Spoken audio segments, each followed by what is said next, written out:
everyone, it's Jason from GameWave.com, and this is Pause Mode. This week on Pause Mode we dive, or should we say nosedive, onto one of the lesser appreciated series on the Dreamcast, AeroWings. If you grew up loving Pilot Wings on the various Nintendo platforms, but realized you didn't really have any alternative to a casual flight game, the Dreamcast may have what you're looking for with the AeroWings series.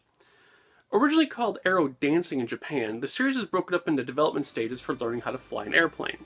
While not as hardcore as, say, Flight Simulator, Aero does require you to understand landing gear use, flaps, and the proper turning techniques.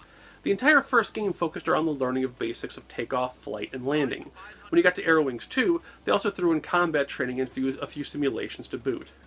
Because of their dependency to make you learn proper flying skills, the games feel like Gran Turismo's A license course for the entire game. If you're like me and have an insanely low tolerance for having to repeat the same steps over and over again, you'll find the game horribly repetitive. On the bright side, if you're looking for a break from first-person shooters and don't mind being yelled at every time you don't keep a 500-foot altitude, you'll enjoy the heck out of these games. Now, if you're a member of the full set collecting folk, there are some things you should be aware of.